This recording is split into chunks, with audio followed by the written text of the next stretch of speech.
Hi guys, my name is Andrea. This is one of my first YouTube videos. Hoping it comes out okay. Don't really care if it doesn't. I just thought I'd give everybody a fair chance that is going to marry into the military to actually know what they are getting into. That being said, I've made 10 tips to let you know what you should do before you marry into the military. More like things that you should do or know before going into the military and getting married. Because it sucks, quite frankly. These things suck. But I'm gonna just jump to it because I have not been able to make this movie. I've not been able to make this video less than 20 minutes, and I am trying very hard to compact it all because there's a lot of information here that I feel like you will find useful, but I cannot seem to just get it under 20 minutes, and it's really frustrating. All right, number one, be prepared to move a lot. It means move your shit, drop it, go. That's it. You are officially the Army's bitch now because you are your husband's bitch now. Your husband is the military's bitch now, and the military is Trump's bitch. So take that however you will. Number two, be prepared to receive less attention. Okay, this is a big one for some of you. This might be a heart wrencher for some of you. Sorry, didn't mean to flash you. Be prepared to receive less attention means that you will not be receiving as much of attention as if you were dating a city boy. Which is kind of a good thing because fuck boys. Fuck those fuck boys. Gotcha? Be prepared to not receive love when your husband walks through the door immediately. Be prepared to cook dinner. Be prepared to clean house. Be prepared to take care of the whatever lives with you. Be prepared for all of that stuff and be prepared to do it by yourself. Okay? You don't do it by yourself, it's not getting done. Okay? So be prepared for that. Be prepared for less loving. Be prepared for less attention. Number three. Honestly, be prepared for everything. Never prepare for anything and always be prepared for everything. That is a confusing thing, but it makes complete sense. Don't plan anything ever in the military. Do not plan to go out to dinner. Do not plan to put up the Christmas tree before 6 o'clock. Do not plan to have friends over for dinner. Do not plan to have the dogs at the dog park before they close. Do not plan on anything because the Army is unpredictable and they do not give a fuck about you, your spouse, or anything that lives with you. They care about them and their needs and what they need now. That's how it is. So do not plan anything, but always plan for everything. Because if your man has to drop everything and go, guess what? He drops everything and goes. Be prepared for that. Number four, learn to handle all of this stress in stride. This is a hard one to do and not very accomplishable at all, but good to try to master nonetheless. Learning to handle all of your stride in one go is very hard. Did I just say learn to handle all of your stride? This is how stressed I am. Learn to handle all of your stress. I smoke cigarettes. I have dogs. What I mean by this is just try to let everything roll off your shoulders. Try not to let everything bother you. Just let it go. That's really all I can say about this one. Number 5 is learn that you need to spend some of your holidays without your family. Okay? This might be a hard one for very family-oriented people. I am not one of those people. Don't care. My husband is also not one of these people. He does not care. So, holidays are pretty easy for us, but I know for others it can be very hard to not have your family at these times. Your man or spouse is not always going to be able to leave on holidays. And this video is specifically more for people that don't have kids because these are new Army wives. Now, if you're a new Army wife coming in with kids, totally different thing. Do not have any experience on that though, so I can't speak on that. There is a type of wife that is like that though, and that's kind of funny. Look up that video too. Types of it's not my video, but it's like types of different wives that you'll see in the military. It's hilarious and 100% true. Anyway, learn to fucking have your holidays away from your husband or away from your family. You have to pick and choose. Pick wisely. Learn to listen, nod, and smile. What this means is basically that when your husband comes home and he has a long day at work and he wants to kick off his shoes and relax, and you ask him how his day went, and he tells you, don't sit there and play 20 questions with him. Okay? What this basically means is that when they come home and they tell you that they had to go on a ruck march, and they tell you that they had to clean the motor pool, and they tell you that they had to check their trucks 10 times, and they had to do this because the NCS said so, blah, blah, blah. Don't ask why. Don't ask. Okay? Because they're just going to get more frustrated trying to explain it to you. In the long run, then they are actually getting to feel better about expressing their time of their day. What I recommend is just, what happened to your day, honey? Oh, really? That's terrible. Oh, yeah, he's so fucking stupid.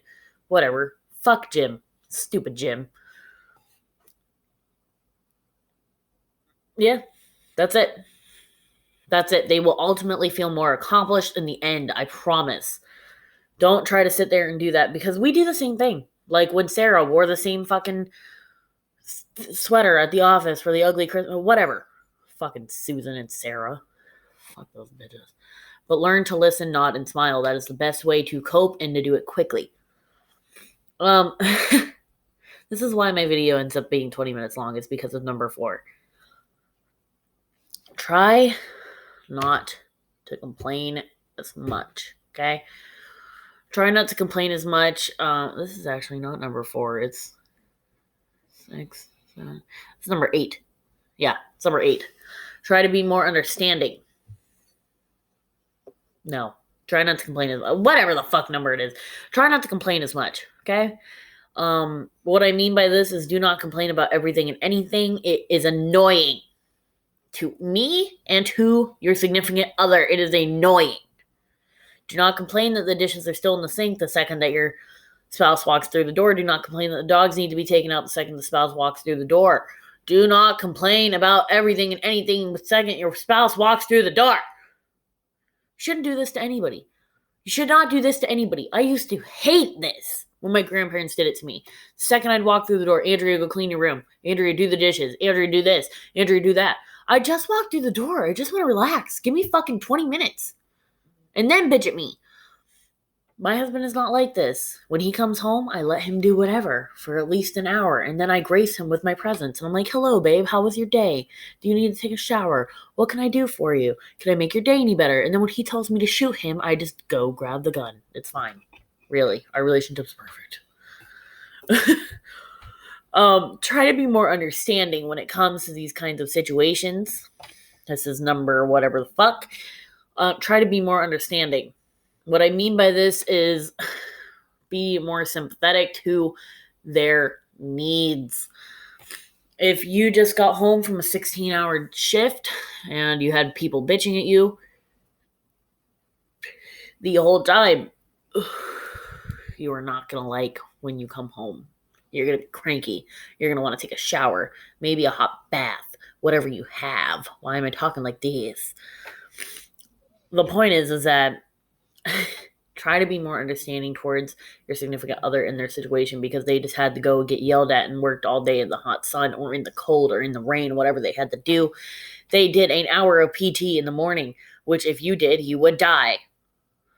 Try to be understanding in which their situation is, because they just got bossed around all day by people that are probably younger than them. It's probably frustrating. I hate when a 16-year-old bosses me around at my job. I hate it. They are stupid. Luckily, that's not the case, but she's only like 12 days older than me, so it's okay. Actually, I'm 12 days older than her. But anyway, try to be more understanding. This is one of the most important ones, because if you are not understanding, then they will not understand you. Your relationship will end badly. Sorry. One of the more important ones. This should probably be number 1, but it is number 2 for a reason. I know you guys hear me trying to put out my cigarette. Do not, for any reason, shape, or form of anything in the fucking world, do not be this wife. Do not be a dependa. You probably don't know what that means. And if you do know what it means, that means that you have met one or you are one. Okay? And I am sorry if you are one, but you guys suck. You suck. Okay? Dependas are people or wives that throw rank around. They throw rank and they throw some tude. And let me tell you something. I don't know about you guys. I don't appreciate tude. I don't appreciate tude. I do not think that I'm better or worse than anybody, and nobody is better than worse than me. Don't be a dependent. Don't be somebody that pulls their fucking E5 rank husband out and says that you're the boss now because you have the highest grading husband. Don't rub it in my face that your husband gets more money than mine. It's not cool. Don't rub it in my face that you guys get more benefits than we do. Don't rub it in your face that we live in a shitty apartment and you guys live in a 2-story house. Because let me tell you something, it's fucking rude. It is rude and it's fucking awful, and you're dependas, and they depend on people. They depend on their husband for everything and anything, and it's sickening. Okay? If you have kids, that is a totally different thing. Most people that have kids are kind of labeled as dependas because they do not work. That is not true. That is not true. You can still not work and not be a dependa. You can still stay home with your kids and not be a dependa because you are a stay-at-home mom, and that is harder than most things. I don't know if it's harder than being in the army, but it is definitely fucking hard. I think it depends on your kids mostly. I'm sorry if I'm talking really fast. I'm just trying to make this short. We're 11 minutes, and it's like the best I've ever had. All right. The last one and the last tip I can give you is to be independent. This goes hand in hand with being independent. It is the opposite of what you want to do. Be independent. Go, and this is, like I said, this is mostly for people without kids. These things really don't apply much for having kids. They still apply, but not in the same ways.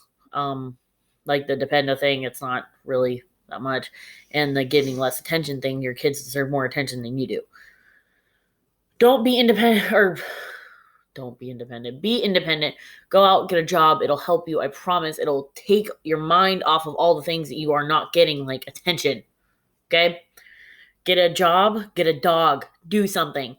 Doesn't matter what it is. Be independent. Go out to a nightclub. Go dancing with the whatever kind of friends you have. Go do something. Go to a karaoke bar. Go get, I don't know, fucking do something. Go be independent. Learn that you do not have to live without, learn that you can live without your husband. Do not depend on him for everything, because that is rude. It is really gross. All right? It is the worst thing you can probably do is learn to depend on a man or a spouse or a person in general. Do not depend on anybody. Depend on yourself. Be independent.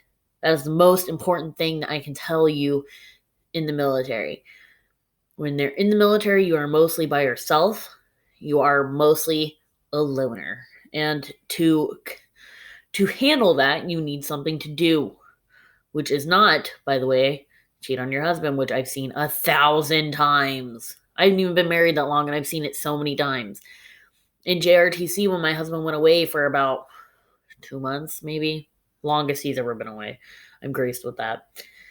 He was away for 2 months, and he came home. 5 soldiers had to divorce their wives because they had cheated. Okay? Go find something productive to do. Do not cheat. Be independent. Go get a job. Keep yourself occupied. That is my tip for that. That is the top and most important thing that you can do for yourself and for your marriage if you want it to last.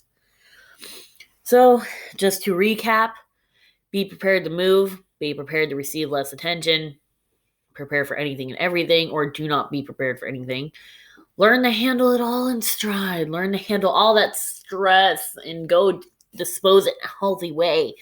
Learn to spend the holidays either by yourself or with your family. Pick one. Choose one. Do not pick both. Do not argue about it. It is useless. Learn to listen, smile, and nod because you're fabulous and they love that smile. And try not to complain as much. Try to be understanding. Don't be a fucking dependa. And be independent. Okay? Have a wonderful holiday.